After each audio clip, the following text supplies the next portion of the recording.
آج کا ہمارا موضوع ہے دا کنفیشن آف این اکنامک ہٹ مین۔ معیشت کو کاری ضرر پہنچانے والا غریب ممالک میں جا کے یہ معاشی دہشت گردی کرتے ہیں، پھر امریکی کمپنیاں جو بڑی بڑی کارپوریشنز تھیں انہیں کو انگیج کرتے تھے یہاں کام کرنے کے لیے۔ اسٹیٹ بینک کی ساری ان کی پلاننگ کرتا ہے، اسٹیٹ بینک سے ہی جو مانیٹری پالیسی ہے وہ وضع ہوتی ہے۔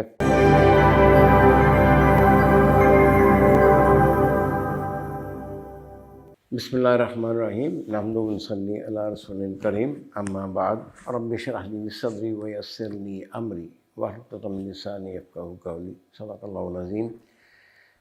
معزز خواتین و حضرات، عبدالرزاق لائٹ آف گائیڈنس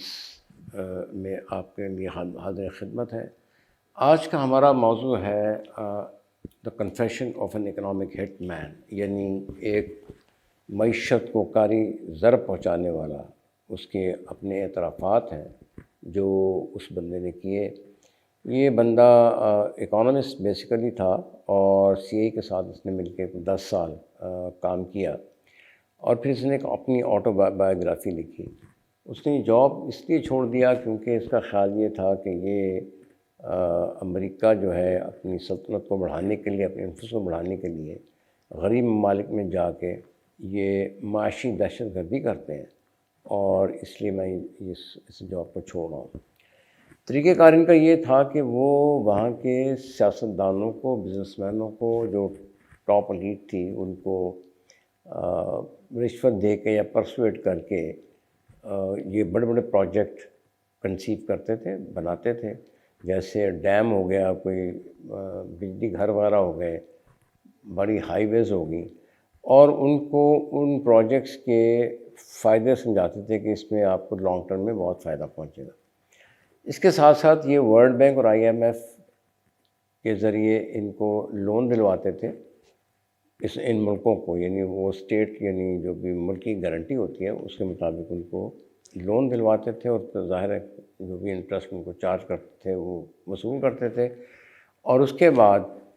پھر امریکی کمپنیاں جو بڑی بڑی کارپوریشنز تھیں انہیں کو انگیج کرتے تھے یہاں کام کرنے کے لیے۔ اس کے ساتھ ساتھ وہ جو چھوٹے لوکل وہاں کے بزنس مین ہوتے تھے ان کو بھی انوالو کر لیتے تاکہ وہ بھی کوئی جو نیچے کو گر جاتا ہے نا، کرمز جس کو بولتے ہیں، وہ بھی اٹھا لیں اور وہ بھی کسی قابل نہ بولنے کے۔ تو اس طریقے سے انہوں نے یہ پلان یہ بنایا کہ جو ممالک جہاں پہ امریکہ کے انٹرسٹ وابستہ ہیں ان کو اپنے ڈیٹس میں، چنگل میں پھنسا کے، اور ان سے اپنی مرضی کے کام لیتے تھے، اور مرضی سے ان کی ووٹنگ یو این او میں کہہ لیں اور راہداریاں کہہ لیں، یا جو وہاں کی جو بھی مصنوعات وغیرہ تھیں ان کو سستے داموں لے جانے میں، لانے میں یہ مدد کرتے تھے۔ اس کا سب سے بڑا میرے خیال میں امپیکٹ تھا، ایک تو سعودی عربیہ تھا، انڈونیشیا تھا، اور پاناما۔ اس کے علاوہ 2 ممالک اور بھی تھے، وہ میرے ذہن سے اس وقت نہیں ہیں، لیکن بیسک کام یہی تھا کہ طریقہ کار ان کا امریکہ کا یہی تھا کہ جہاں پہ ان کے انٹرسٹ وابستہ ہے وہاں پہ جا کے وہاں کے سیاستدانوں کو، بزنس مین کو، اور جو بھی الائٹ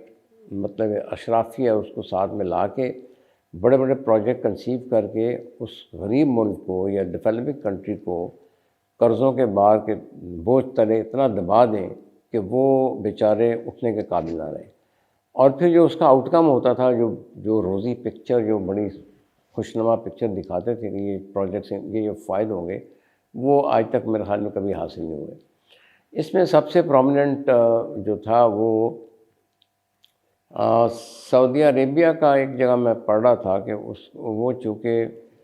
سود وغیرہ میں نہیں آنا چاہتے تھے، لہٰذا امریکہ نے یہ چال چلی کہ ان کے فنڈز کو اپنے پاس ڈپلوائے کرا اپنے بینکوں میں،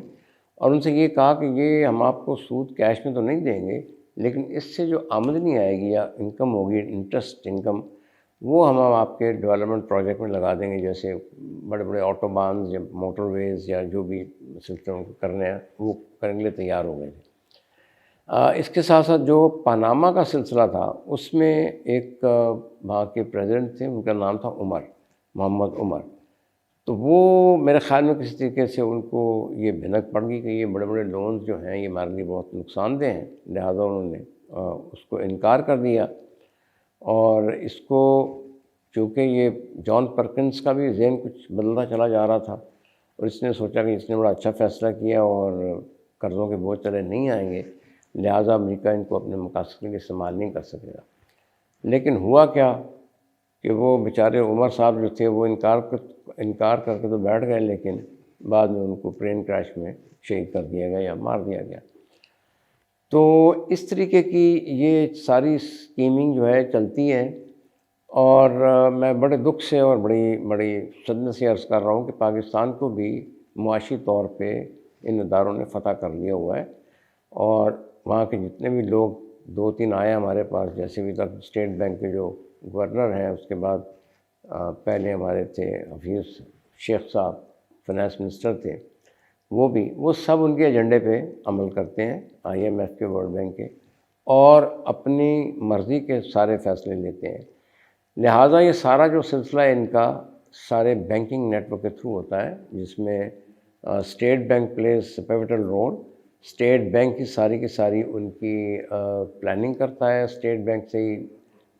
جو مانیٹری پالیسی ہے وہ وضع ہوتی ہے،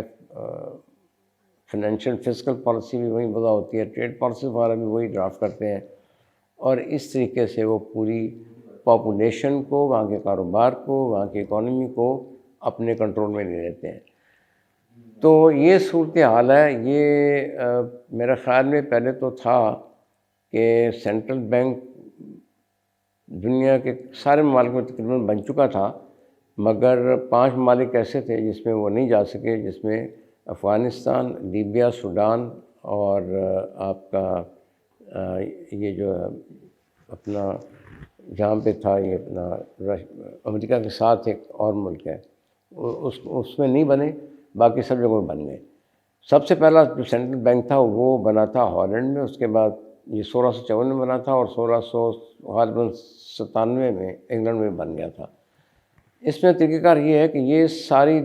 پبلک کی جو پیسہ ہے وہ اکٹھا کر لیتے ہیں اور اپنے بینکوں کے والٹس میں آرام سے رکھتے ہیں، اور اس کے بعد اسی بنیاد کے اوپر ساری اکانومی کو ڈائریکٹ کرتے ہیں۔ پاکستان میں تو ایک قدم اور آگے چلے گی یہ حکومت، جو پچھلے یعنی حکومت جو تھی تحریک انصاف کی، انہوں نے ایک بل پاس کروایا جس سے اسٹیٹ بینک کو کمپلیٹلی انڈیپینڈنٹ قرار دے دیا، جس کے اوپر گورنمنٹ کی کوئی پابندیاں نہیں لگ سکیں گی۔ یہ ایک بہت ہی بھیانک اور بہت ہی خوفناک سٹیپ ہے، جس سے کسی بھی ملک کو مطلب آپ اپنے کنٹرول میں زیر تسلط لے سکتے ہیں، کیونکہ جب آپ منی ریلیز نہیں کریں گے، مانیٹری پالیسی ایسی بنائیں گے، فزیکل پالیسی ایسی بنائیں گے، ٹریڈ پالیسی ایسی بنائیں گے جو ملک کے مفاد میں نہیں ہوں گی، مثلا کچھ چیزیں آپ ایکسپورٹ نہیں کر سکتے، کچھ چیزیں امپورٹ نہیں کر سکتے، تو اس سے ملک کا نقصان ہی نقصان ہوگا، اور وہ نقصان دکھاتے ہیں ان لوگوں کو جو ڈیسیژن میکر ہوتے ہیں کہ یہ ہماری یہ بات مان لو اور پھر ہم آپ کو یہ ساری فیسلٹیز دے دیں گے۔ تو یہ مختصر سی کہانی ہے، کسی اگلے ویلاگ میں انشاءاللہ تعالیٰ آپ سے اس میں مزید تفصیل، اس کی آٹو بایوگرافی کافی لمبی ہے، 7-10 پیجز پہ پھیلی ہوئی ہے، چیزہ واقعات بیان نہیں ہو سکتے، لیکن سمری میں، خلاصے میں یہی ہے کہ اس کو CIA کے مطلب ایز اے ایجنٹ استعمال کیا گیا، اور پورے 4-5 ممالک میں ان کو بھیجا گیا، جہاں کی اکانومی پہ انہوں نے قبضہ کیا، بڑے بڑے لون دلائے، لوگوں کو رشوتیں دی، پولیٹیشین کو، بزنس مین کو اور نچلے لوگوں کو، اور اس کے بعد اس ملک پہ اتنا بوجھ قرضوں کا اور سود کا آ گیا کہ وہ امریکہ یا ویسٹ کی وہ ساری پالیسیز یا باتیں ماننے کے تیار ہو گیا جو ادروائز وہ اس کو نہ مانتے۔ بہت بہت شکریہ جناب، تھینک یو ویری مچ۔